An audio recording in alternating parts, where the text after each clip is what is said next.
Good morning once again. My name is Shola Jani, School of Consulting.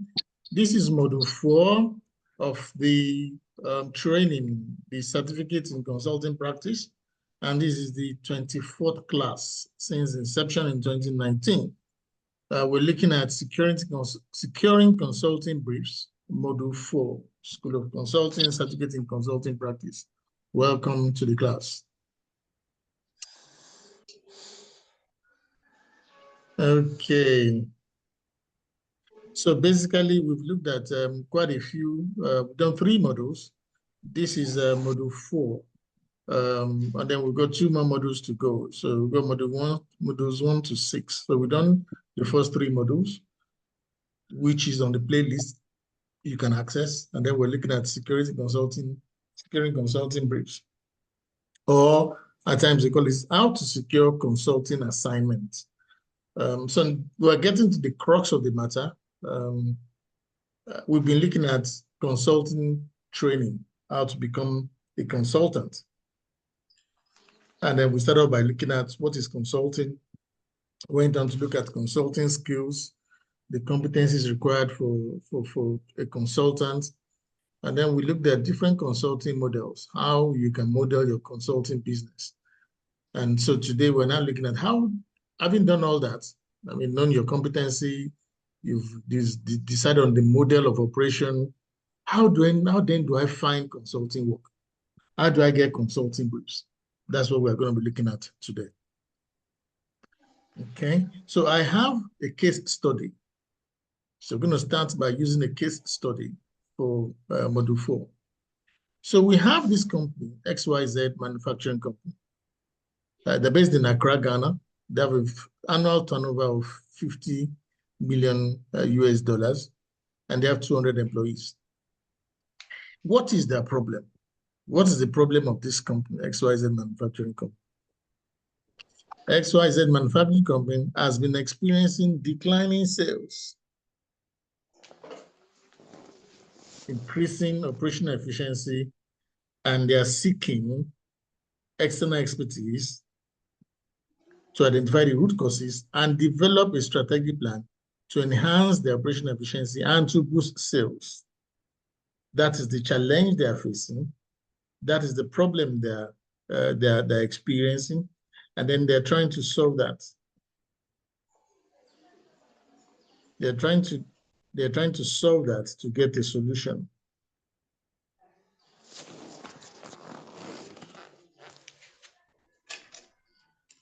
So XYZ Manufacturing Company is based in Ghana, 50 million annual revenue, but they have been experiencing declining sales. Their sales is going down and increasing operational inefficiencies.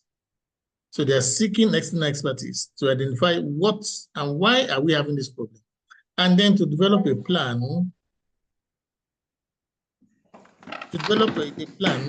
to address the problem.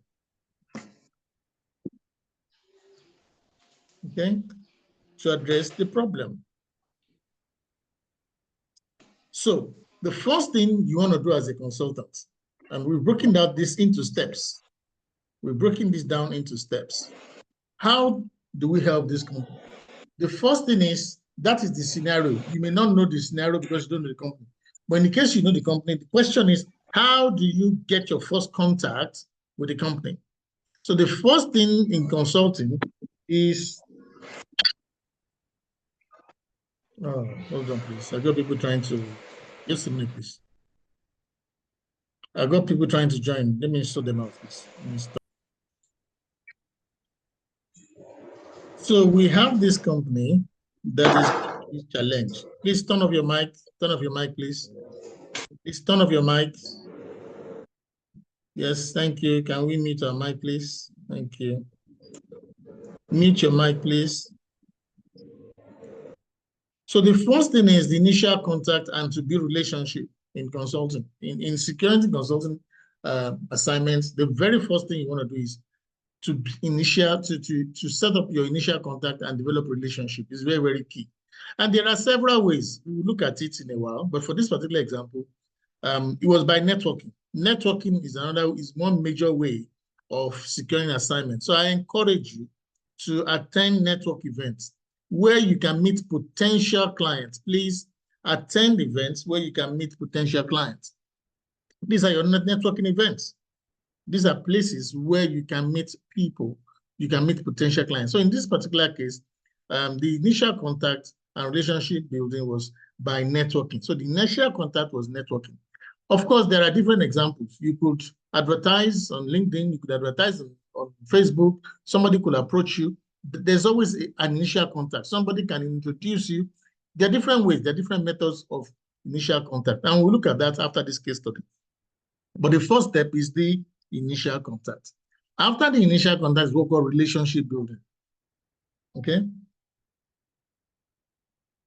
Is what is called the relationship building. And after the relationship building, then you now start the relationship building of the assignment itself. So the very first thing we do is what we call networking. And in this case, the consultant attended an event and happened to meet a potential client. So I would, one key takeaway from here is I would encourage you, please, as a consultant, have a network where you can attend network events, where you can meet people, where you can develop relationship. It's very, very crucial that you are able to do this. Don't be a standalone consultant. You got to. We live in a connectivity world, in a world of connectivity or world of networking. So you got to have a network, and there are different ways you can have a network. You can build your network yourself, or you can join networks. So I always encourage you to do that. The next step after your network is once you establish a relationship, always follow up. Always follow, whether it's by email or by phone call or by letter, follow up. Don't wait for the client to call you. You follow through with the client. You're the one that is seeking the client's attention. You're the one that is seeking to work for the client. So you be the one to proactively follow up on such leads. Any lead that you find, do not wait back and wait for the client. You follow through, but by letter, by phone call, by any means, always follow through. And on that basis, the follow through is not so much saying, oh, let's come and consult for you. No. If you ask a client, let's come and consult from you, they might simply say no.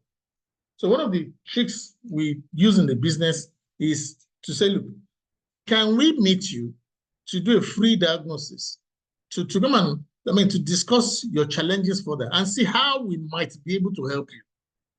Okay? So the word free, the word diagnosis is attractive to the client. So you've met the client, you've initiated an introduction with the client, and then you are following up with an expression of interest to know more about the client's challenges and how you might be able to help. At this point, you're not talking fees. You're not talking money. You're not talking fees. You're just expressing two things. Expressing in learning more about the client's challenges and how you might be able to help. When we say might, it's simply saying we at this point, you can't say whether you can help or not, simply because you don't have additional details. So you are simply saying how you might be able to help. So the door is still open. And so that's the follow-up meeting. And then the very first step in consulting is what we call the discovery meeting. The discovery meeting. So your aim as a consultant is always to try and secure what we call the discovery meeting. Discovery meeting, as it sounds, is where the consultant arranges a meeting to understand the specific issues the client is facing. At this point, you're asking probing questions to really know what? To know the pain point of the customer. And guess what? To gather initial data or information. So your discovery meeting is quite key. It's quite key because you tend to get more information about the root causes or what might likely be the root causes, where the client is, getting more information about where they are going and how you might be able to help them solve the problem. So that is your step one. Now, your step two is where you go away after the discovery meeting. Now, it's not in all cases that you have the opportunity for a discovery meeting.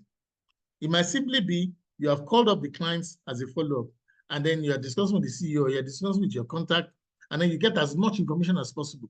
Your discovery meeting doesn't have to be a physical meeting. It could be a remote meeting. It could be a meeting over the phone. It could be by exchange of emails. So it doesn't have to be a sit down. So don't waste time trying to get an appointment to go to the client. What if you don't get the appointment to go to the client? And then you have another consultant that's flexible enough to carry out the discovery meeting over the phone. So please, or to carry out the discovery meeting remotely.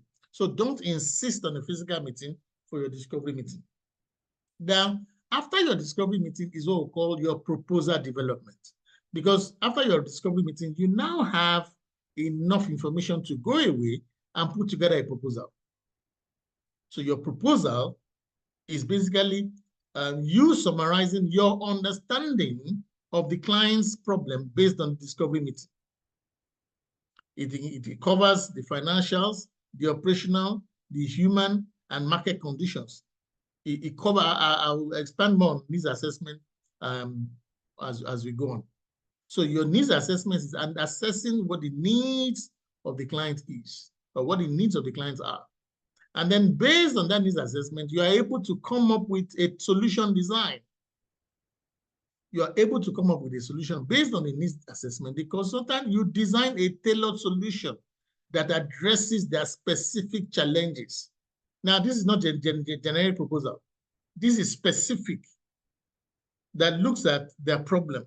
Your solution looks specifically at their problem and how to solve that problem. Okay? So how do you put that? You put that in the form of your proposal. And this is a summary of the proposal, your executive summary, the scope of work, the method, how you're going to, the methodology you're going to apply, how long it's going to take, the cost, the benefits, and then the presentation. At times you can ask for a time to present your proposal. It's not all the time that they might grant you the opportunity to present. If they grant you the opportunity to present, you present your proposal. But in any way, you send in your proposal based on the strength of your needs assessment, which you got as a function of your discovery meeting. Okay? Very critical that we follow this process as much as possible.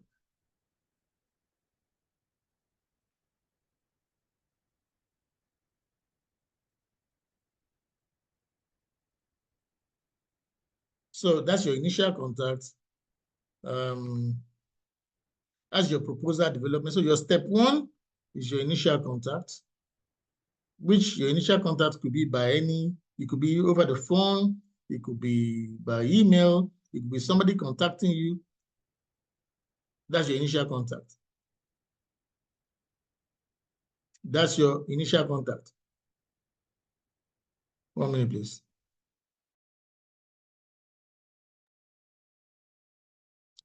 Okay, so after initial contact, the next step is developing the proposal. And the proposal is on the strength of your needs assessment, which you gathered from your discovery meeting. I hope this is clear. From your discovery meeting. It doesn't mean that without a discovery meeting, you can't do a proposal. But your discovery meeting enhances your knowledge of the problem of the client. So it's very specific. Okay, so you're able to put together your proposal on the strength of that discovery meeting. So that's your proposal. That's your proposal development is your step 2. Your third step is, having done that, how then do you secure the assignment? How do you secure the assignment? This is very critical. Please, please, please do not go from, I've got step 1 here, step 1, 2, 3. Don't go to step 4. That's the execution without your step 3. Your step 3 secures the assignment. It protects the client, it protects you. So after the presentation, the consultant is engaged in negotiation to finalize the project scope, deliverables, and the budget, and any concerns the clients might have. So this is the negotiation back and forth. Or you're going to charge $1,000. No, is it 100,000? 800 you're going to charge. You're going to charge 500. You negotiate it, and what covers that? The basis of your negotiation is formed in the contract. Once the terms have been agreed, a formal contract is put together and signed by both parties. This is very, very critical, that you sign the contract and the client sign the contract. Now, let me give you a practical example. It is not in all cases that the client might sign a contract. Don't be discouraged. I once had an incident where I have to send an email to the client that this is what we agreed on. The client never replied, but when we wanted to implement the contract, assuming the contract was, I sent the email in August of the year, and the contract was meant to be implemented in December. When it came to December and there were disputes about the content of the deliverable, I had to refer the client to the email I sent in August, and I produced the email. That was a binding agreement. I repeat, if the client does not send the contract back to you, it's not a problem. You can send an email to the client signifying or summarizing the terms of the agreement. Send it back to the client. That will cover you in the event that the client has not signed the contract. Anyhow, make sure you have a signed agreement or communication that confirms the contract. In the event of any issue or any disagreement concerning the assignment, that will be your saving grace. Then finally, after securing the assignment, is the onboarding, whereby you basically have a project plan where you outline how you're going to deliver timelines, key milestones, key deliverables, how you're going to deliver the assignment itself. Okay? The execution, the 4 stages when you talk about implementing consulting assignments, when the project kicks off, and then the implementation, regular reporting, how the process going through with the process plan, the design, make sure you are monitoring the budget, you are monitoring the resources, and then there's monitoring and evaluation. You're doing regular reports about where the project is. You have specific metrics and key performance indicators that you are using to monitor the progress so that you are basically delivering according to the project plan. And of course, if there are any adjustments that need to be made, those adjustments can be made as you implement. That's your step 4. And of course, your step 5. In this particular case, this was the outcome for this assignment. Now, sales were increased, operational efficiency, employees were engaged, and then clients had a good feedback. Now, this becomes your reference for future assignments. This becomes your reference for future assignments. For the benefit of those that just joined us, we're looking at a case study of how what we're looking at today is actually securing consulting briefs. And I'm starting by looking at the case study of XYZ manufacturing company based in Accra, Ghana, which has a 50 million US dollars annual turnover, and of course has 200 employees. Now you can see that the very first thing, as we said, I think it was day 1 or class 2 or class 1, is identifying and defining the problem statement. So any assignments that you have, one of the very first things you want to do is to define the problem statement. And we looked at that in module 2. You need to define the problem statement. Otherwise, you may run into error if you build your solution on a wrong problem. Okay? If you build your solution on a wrong problem.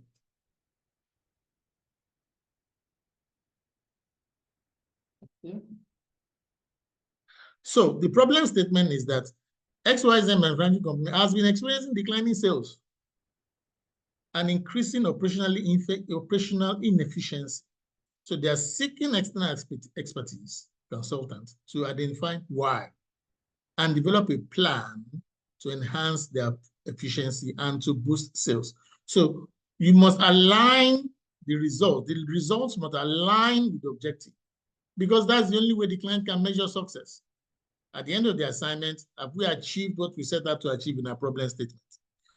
So your end result must always align with the problem statement. Very, very key. Your end result must always align with the problem statement. So you can see why it's critical from the onset to define the problem statement. So step 1, initial contact. Step 2, proposal development. Step 3, securing the assignment. Step 4, implementation and execution. And then finally, your result. Okay, so securing a consulting assignment requires a strategic approach, starting from building relationships. Now, I can tell you for free, you may not secure your assignments immediately. I remember I spent 2 years when I started consulting before I got a major assignment. Of course, I was getting a little bit of assignment here and there. Well, it took me 2 years of relationship building. And in those days, it was a lot difficult. But now, with all this advance in social media, it's very, very easy to develop relationship. If you use LinkedIn, if you know how to use LinkedIn very well, you can send direct proposals to key individuals. We never had all that 20, 25 years ago. So it was taking us ages. We'll build relationship before we try and sell. But right now, you can do that at the same time. LinkedIn is a key tool that can help you to achieve that. Okay, so securing the consulting assignment requires a strategic approach, starting from building relationships, understanding the client's needs, and then developing a proposal to solve those needs. Gone are the day when you send out 1,000 proposals. I remember I sent out 100 proposals in 2013. I was in Abuja, Nigeria, sent out 100 proposals, and I got one feedback last year, nearly 10 years later. Oh, we saw your proposal on this and that and that.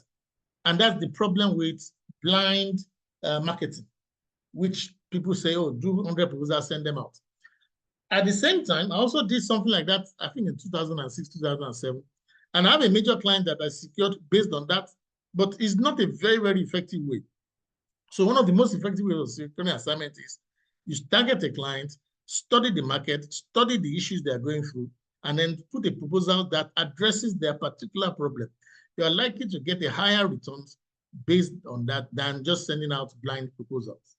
Okay, so this case study demonstrates the importance of thorough preparation, clear communication, and delivering measurable results. And that's key, measurable results. That's what I meant by having identified what the problem statement is. We are guided by the problem statement, by what the needs of the clients are. And at the end of the assignment, you can compare. Have we helped the client to achieve what they're trying to achieve? Have we helped the client to solve the problem of the client? Remember what I said in the first class. Never leave a client the same way. Your role as a consultant is to move them from point A to point B. Never leave them the same way. You must always seek to improve the lot of the client. Okay, so that's a summary. Identifying your niche as a consultant. We did that in module 2. Identify your niche, and then you have a value proposition based on your niche. You have your value proposition based on your niche. Your value proposition is the solutions the unique solutions that